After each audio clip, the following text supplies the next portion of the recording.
오늘 우리에게 주시는 하나님 말씀은 마태복음 8장 14절과 15절 말씀입니다. 함께 읽겠습니다. 시작. 예수께서 베드로의 집에 들어가사 그의 장모가 열병으로 앓아누운 것을 보시고 그의 손을 만지시니 열병이 떠나가고 여인이 일어나서 예수께 수종들더라. 아멘. 네, 어제 말씀 기억하실 것 같습니다. 예수님과 제자들이 산 위에서 산 아래로 내려왔습니다. 산에서 받은 가르침대로 살아가야 하는 곳은 산 아래였다라고 제가 어제 말씀드렸습니다.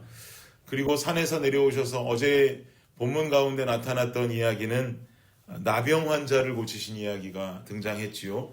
그리고 또 한 가지 백부장의 하인을 고치셨던 이 역사, 직접 찾아가지 않으시고 선포하니 그와 동시에 그 하인이 나음을 입었더라 라고 하는 장면이 어제 본문에 나왔습니다. 그리고 오늘 보니까 여러분 잘 아시는 그 다음 장면으로 베드로의 장모를 고치는 장면이 등장하고 있습니다. 여기 보니까 베드로의 장모가 열병으로 앓아누웠다라고 14절이 말씀하지요. 베드로의 장모가 있었던 지역은 가버나움이었을 겁니다. 어제 말씀에서도 백부장을 만난 곳이 가버나움으로 들어가셔서 만난 것을 분명히 본문은 기록하고 있었습니다. 이 당시 가버나움은 농사나 업 그리고 무역과 같은 일을 하기에 좋은 여건의 도시가 가버나움이었습니다. 그러나 이 좋은 여건을 가지고 있는 이 도시가 갈릴리 호수에 위치한 저지대 도시였다라고 하는 이유로 이 도시에는 마치 풍토병처럼 말라리아에 걸릴 수 있는 가능성이 높았습니다. 그래서 오늘날 학자들이 말하기를 베드로의 장모가 걸렸던 열병은 아마도 이 가버나움에서 걸리기 쉬웠던 말라리아가 아니었을까라고 이야기들을 합니다. 당시의 말라리아라면 지금도 말라리아가 아주 가벼운 병은 아니죠. 당시의 말라리아라면 그야말로 사경을 헤맬 정도의 어려움에 처하지 않았었겠습니까? 목숨이 위태로운, 목숨이 왔다 갔다 하는 상황이었으리라고 생각이 됩니다.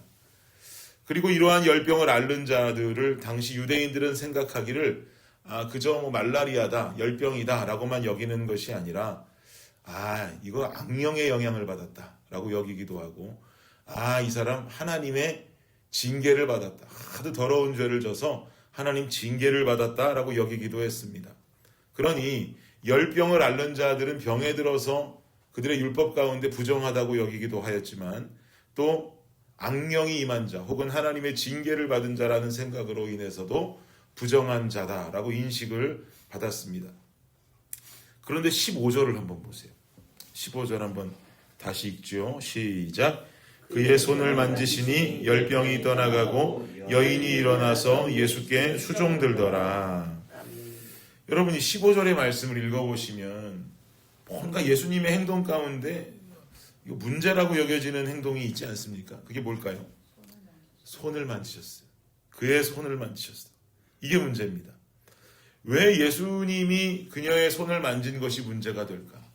열병에 걸린 부정한 여인의 손을 만진 것이니 예수님도 율법적으로 부정한 자가 된다라는 거죠. 그래서 열병에 걸린 자를 만졌다? 이건 그들에게 율법적으로 부정한 행동이 될 수 있는 것입니다. 그런데 생각해보면, 가만히 떠올려보면 예수님이 지금 열병 걸린 사람만 만진 게 아닙니다. 어제 본문이었던 3절을 보시면 3절에 말씀하기를 예수께서 손을 내밀어 그에게 대시며 이르시되 내가 원하노니 깨끗함을 받으라 하시니 즉시 그의 나병이 깨끗하여진지라. 보니까 어제 말씀 속에서도 우리가 이렇게 지나갔지만 산에서 내려오셔서 나병 환자를 고치실 때도 예수님은 그 나병 환자의 몸에 손을 대셨단 말이에요. 당연히 나병에 걸린 자는 부정한 자죠. 그러나 부정한 병에 걸린 자에게 예수님은 손을 대십니다. 우리가 이 장면을 통해서 한번 생각해 볼 수 있는 건 그럼 예수님은 정말 율법을 지키지 않고 율법을 파괴하는 율법 파괴자였는가? 왜 이렇게 율법을 무시하는 행동을 하시는 것일까? 이렇게 생각할 수도 있겠어요. 바리새인들이 이런 예수님의 행동들에 시비를 걸 만큼 당시 사람들에겐 충격적인 부정한 일을 저지르는 것처럼 보여지죠. 그러나 결론은 그렇지가 않습니다. 율법에서 가르치기를 부정한 자를 만지지 말라고 하는 이유는 그것을 만짐으로 만진 자가 부정해지기 때문입니다. 그래서 만지면 안 되는 것이 궁극적인 율법의 명령입니다. 그러나 예수님은 거룩하고 정결하고 흠이 없는 분입니다. 예수님이 정결하고 거룩한 분이니 부정한 자를 만지면 이 정결한 분이 부정하고 더러워지는 것일까요? 문제는 그렇지 않다는 거죠. 나병 환자에게 손을 댔는데 예수님이 나병에 걸렸습니까? 예수님이 부정해졌습니까? 아니면 나병 환자가 병이 나왔습니까? 나병 환자가 병이 나왔단 말이에요. 베드로의 장모에게 예수님이 손을 대시자 예수님에게 말라리아가 옮았나요? 아니면 장모가 치유를 받았나요? 나병이 나왔고 이 장모도 말라리아를 치유받았어요. 결국은 부정한 자를 만짐으로 인해서 예수님이 정결하신 분이 부정해진 게 아니라 병든 자들이 예수님의 손이 닿음으로 병이 나았단 말이에요. 오히려 더러운 것이 정결함과 자유함을 얻게 되었단 말이죠.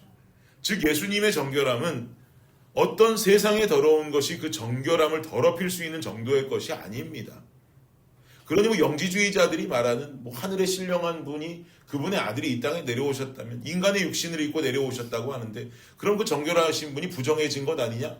그러니 예수님을 인정하지 않고 이랬던 영지주의자들의 가르침이 있는데 이것도 싹 다 틀린 거예요.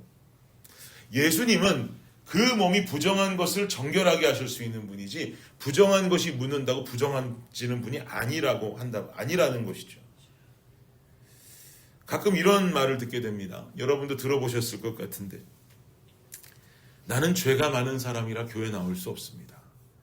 나는 죄가 많은 사람이라 목사님 이거 죄를 좀 해결해야 하나님 앞에 갈 수 있으니까 조금 기다리세요. 이렇게 농담하시는 성도님들 계세요. 이거 완전히 틀린 말입니다. 말씀에 대해서 모르고 하시는 말씀이세요. 하나님 앞에 나와야 죄가 해결되는 줄을 믿습니다. 아멘. 그 부정하고 더러운 것을 정결하게 하실 수 있는 분은 오직 우리 예수님 한 분밖에 없는 거예요. 우리는 그저 있는 모습 그대로 주님 앞에 나오는 것, 예수 그리스도의 보혈을 지나서 주님의 보좌 앞으로 더 가까이 나아갈 수 있는 것, 이게 우리 삶에 있어 중요한 겁니다.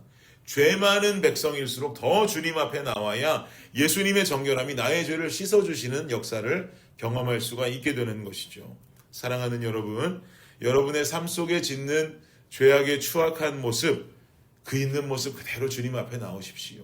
그리고 거룩하신 주님 앞에서 드러나는 죄악들이 치유받고 깨끗하여짐의 역사를 우리 모두가 경험하기를 원합니다. 물론 죄 안 짓고 나오면 너무나 좋겠죠. 하지만 우리 삶 가운데 죄 안 짓고 살 수 없는 우리의 연약함 때문에 넘어지고 쓰러진다면 쓰러진 모습 그대로 기어서라도 주님 앞에 나오는 것이 정결해질 수 있는 방법입니다. 정결해져서 주님 앞으로 나오는 것이 아니라 주님 앞으로 나오기에 정결하여질 수 있습니다. 그러기에 더욱 친밀하게 더욱 친근하게 주님 곁으로 나와서 거룩하고 깨끗한 주의 백성 된 삶으로 더욱 성장하는 우리 모두가 되기를 예수 그리스도의 이름으로 축원합니다. 기도하겠습니다. 주님 감사합니다. 우리의 삶이 연약해서 때론 넘어지고 쓰러지고 주님이 십자가의 사랑과 보혈로 우리를 의롭다 칭해 주셨는데 그럼에도 불구하고 주님 우리는 죄를 짓고 어려움 속에 살아가게 됩니다. 아버지 하나님 그저 있는 모습 그대로 주님 앞에 나와 나의 죄를 고하고 하나님 곁으로 나아오니 정결하신 주님께서 부정한 나를 씻어주사 아버지를 위해 살아가는 온전한 주의 백성 되게 하여 주옵소서. 세상에 예수님 모르고 살아가는 사람들 너무 많습니다. 주님 그들이 알지 못하는 이 아버지 하나님의 진리 그리고 우리 안에 있는 죄성들 주여 그들에게 복음으로 전하여짐으로 말미암아 얼른 주님 곁으로 나와서 그 죄가 정결하여지고 주님 백성 되어지는 은혜의 역사들이 이 땅 가운데 우리의 주변에 나타나고 일어나는 역사가 있게 하여 주시옵소서. 그러함으로 주님이여 주님 오실 날 우리가 기다리며 정결한 주의 백성 흰옷 입은 주의 백성으로 준비되어지는 이 땅의 모든 주의 나라 백성들 되게 하여 주시옵소서. 감사합니다. 예수님의 이름으로 기도드립니다. 아멘.